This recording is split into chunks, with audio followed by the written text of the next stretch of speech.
जीतने वालों को मेरा सलाम। बहुत पुरानी बात है। एक बूढ़े बाबा पीठ पर 3 गठरियां लादे एक शहर से दूसरे शहर जा रहे थे। थोड़े आगे चलकर वे थककर बैठ गए। तभी अचानक उसी रास्ते से एक जवान लड़का निकला। लड़का भी उसी दिशा में जा रहा था। बाबा ने लड़के से कहा, सुनो बेटा, क्या तुम मेरी मदद करोगे? बहुत भारी है तो मेरी ये गठरी ले लो और मेरे गांव तक पहुंचा दो। मैं तुम्हें 2 स्वर्ण मुद्राएं दूंगा। लड़के ने कहा, कोई बात नहीं बाबा, मैं आपकी मदद करने तैयार हूं। ऐसा कहकर लड़के ने एक गठरी उठा ली। गठरी सच में भारी थी।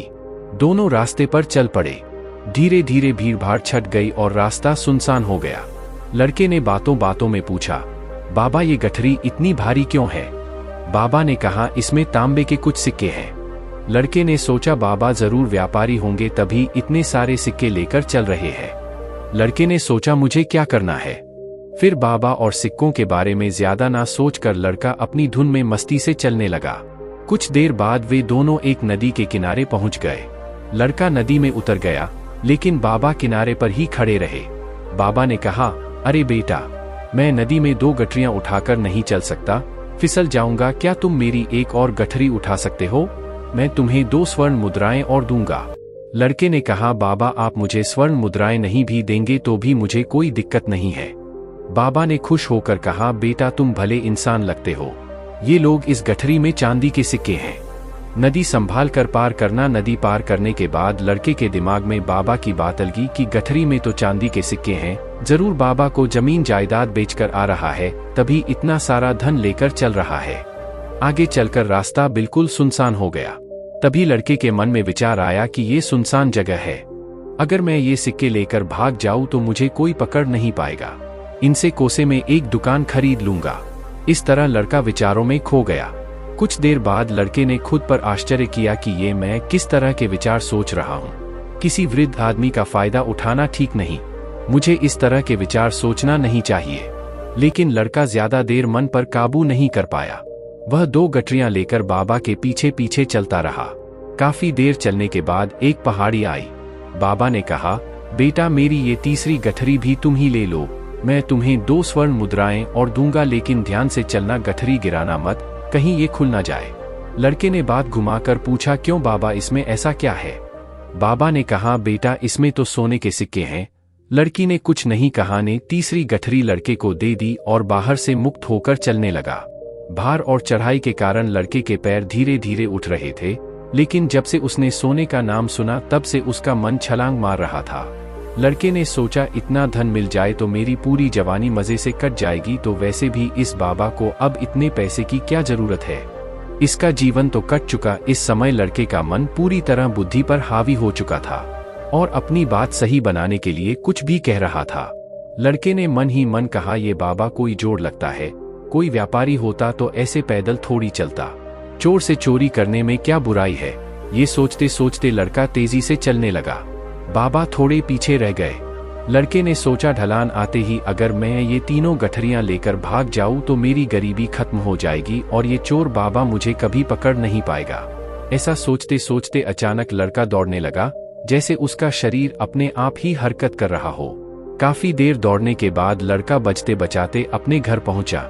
लड़के ने हांफते हांफते ही गठरियां खोली, लेकिन ये क्या, तीनों गठरियों में लोहे के जंग लगे नकली सिक्के थे। ये देखकर लड़का हैरान रह गया और सोचने लगा कि बाबा ने मुझसे झूठ क्यों बोला। तभी उसे सिक्कों के बीच रखी एक चिट्ठी मिली।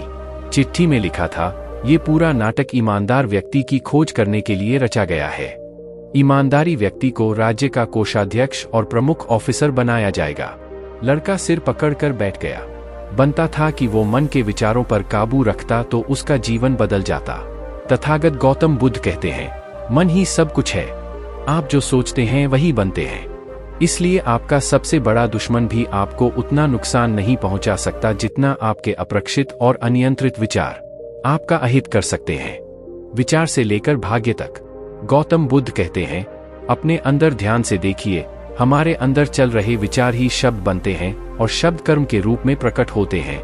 बार बार दोहराने पर कर्म बर्ताव में बदलता है और समय के साथ बर्ताव चरित्र में परिणत हो जाता है और चरित्र ही भाग्य में बदलता है। इसलिए विचारों के प्रति अलर्ट रहना अति आवश्यक है। दूसरी बात, कमजोरी हमेशा छोटे विचार से शुरू होती है। अगर इस बीज को यही नष्ट ना किया जाए तो छोटा सा विचार जल्दी बड़ा झाड़ बनकर बुद्धि को भी ढक लेता है। वैसे ही जैसे कहानी में हुआ, लालच की विचारों ने लड़के की पुट्ठी को सही या गलत सोचने का दूसरा मौका नहीं दिया, सीधे लड़के के शरीर ने रिएक्ट किया। इसलिए पहली बार में गलत विचार को जड़ से उखाड़ देना जरूरी है। कैसे? विचारों को नियंत्रित करने के लिए गौतम बुद्ध ने 2 बातों पर जोर दिया है। पहला, कल्टीवेट राइट इंटेंशन, सही इरादा विकसित करे। कई बार हमारे मुंह से कुछ गलत बात निकल जाती है तो काफी देर तक दुख होता है। कभी गलती होती है तो मन काफी समय तक अफसोस से भारी रहता है। इस भारीपन और दुख से बचने के लिए तथाकथ ने सही इरादे यानी राइट इंटेंशन को बहुत महत्व दिया है। जब भी आप कुछ करने जा रहे हो तो खुद से पूछो, इस एक्शन के पीछे मेरा इरादा क्या है? क्या मैं दूसरों को दुख पहुंचाने या नीचा दिखने जा रहा हूं? खुद से पूछो, क्या मैं खुद को बेहतर दिखाने का प्रयास कर रहा हूं? इरादे के प्रति सचेत रहने से और इन्हें पॉजिटिव इंटेंशन से जोड़ने से आप मन की नेगेटिविटी कम कर सकते हो और दुख से बच सकते हो। दूसरी प्रैक्टिस मन के प्रति अलर्टनेस विकसित करती है और नेगेटिव विचारों को शांत करती है।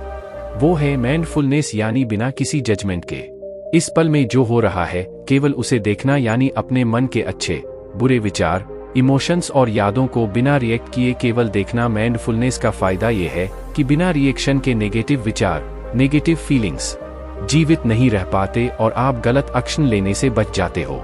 इसलिए गौतम बुद्ध कहते हैं, जो स्वयं को देखता है वही सबसे बड़ा तपस्वी है। दोस्तों, अगर आपको ये वीडियो पसंद आया तो देखिए कि मन को आराम क्यों नहीं मिलता, क्यों हम मन के विचारों में उलझे रहते हैं। मन को शांत करने के लिए ओशो की कहानी देखिए और महसूस कीजिए कि मन में शांति नहीं बल्कि शांति के अंदर मन है। अभी देखिए क्या बात के लिए सेव कर लीजिए, क्योंकि आपके समय से कोई वीडियो, कोई ऐप, कोई न्यूज़ कीमती नहीं है। मैं काम के किस्से लाता रहूंगा। हम जीतेंगे।